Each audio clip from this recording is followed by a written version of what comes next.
this what we do. We do this every year. All us get around, family, eat, enjoy each other, have fun, talk crazy, all that, and ain't nothing gonna go crazy. It's just our family. This we do this every year. Ain't nothing gonna change. Every time he cooks something, I have to have one. Ain't nothing like it. We want to take third. This is our family reunion. This is how we do it every year. I've been knowing since he was a baby. Before he even was born, I knew his mother, my niece. And I love him, and we're just proud of him. We're very proud of him. We're very proud of him. He's doing great. Going straight up. Going straight up. We knew that. Yeah. Yes. We knew that. It's just amazing to this day. I can't believe he's playing in the NBA. Every time I turn on the TV, you know, it's like, dang, I just watched this kid about 3 years ago playing in a high school gym. Everybody has a story. Played basketball, that's where they started at. Street balling outside in front of their house, either on a light pole or something.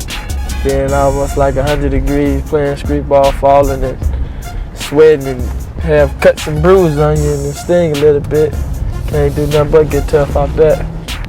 No, that's where I got my game from.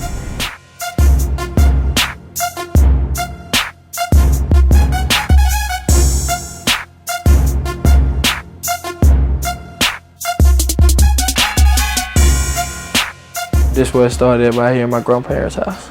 I stayed here with my grandparents all the way up until I was like 15. And I moved back with my mom and my dad. So it's really the life of Monta Ellis. You're standing in it right here. This where it all started at right here. When he was little, he was coming up, he was always, to himself, just a quiet person. You never did do no whole lot of talking. Whatever he thought, nobody hardly knew it but him.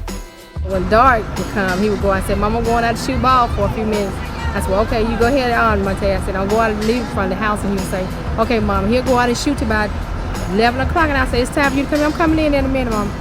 We really didn't have, the safety to go to a basketball court around here because it was so much, violence and drugs back then. So I tied some nails in a milk crate and cut the bottom out and started playing basketball. Ever since he was a little boy, he stayed in the street with that ball. I had problems at night getting him in at night. His nickname we had from middle school to high school was Little Penny Hardaway. Because as we were young, he was always quick and I always wanted to play basketball at all times. So at that time, we just called him Little Penny. When I first saw him play, I said he's going to be good. He's going to be a great player. 6th grade, he wasn't going to let you stop him from getting to the basket then. He could get to the basket. It was just in his blood. He could play already. It was already in his heart. He could play. First game I saw him play, he got out there and the first dunk he did, it was amazing. I mean, he elevated over this child coming baseline on him. He just went straight up on him. Didn't look back, didn't hesitate. The boys up in Oakland call him the Mississippi Bullet because he's fast. Once he has it, he's gone. That first step is something serious. The first step is like, it's deadly, real deadly. If he gets you with it, he just fly right past you. There's no stopping him. Can't nobody handle him at all. Like, all they can do is just either get in his way and let him knock him out, or they can get out of his way, one of the two. But he's gonna take it all the way. Just like lightning, when he gets that ball in his hand, he just turn it on. Just like the lights go on and off, when he get that ball in his hand, it's over with.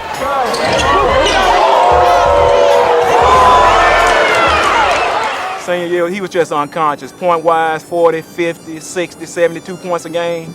I seen him catch one time. I know dude about 6'7", he caught a drop step dunk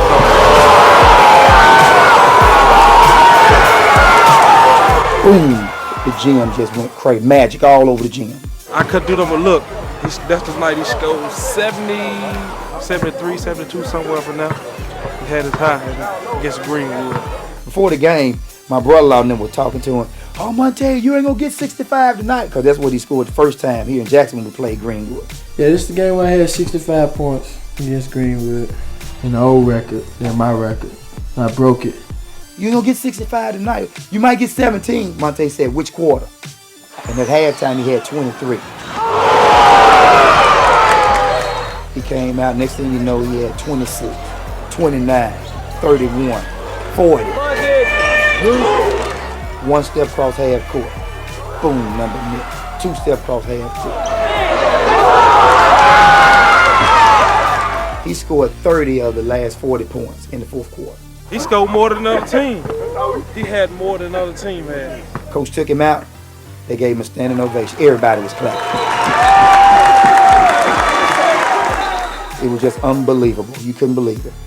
If you can do something like that, man, and make everybody love you, even though you at somebody else's gym, you destined for greatness.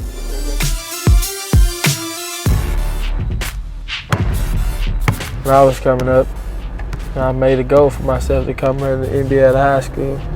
Like Coach James said, I just worked hard.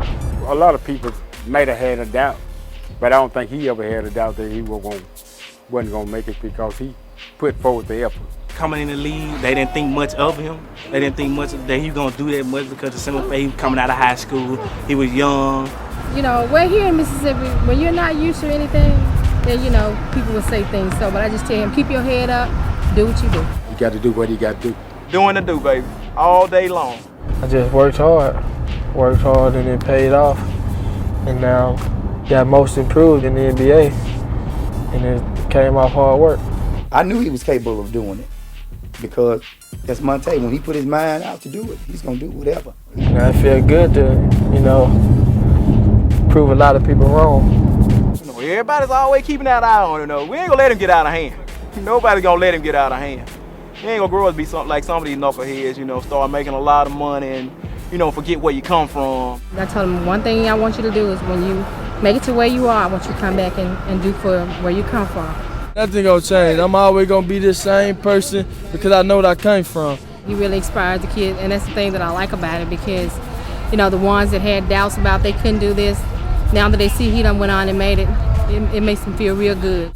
So that's some motivation. That's what keep me grounded, coming back home and seeing the things that I done came from.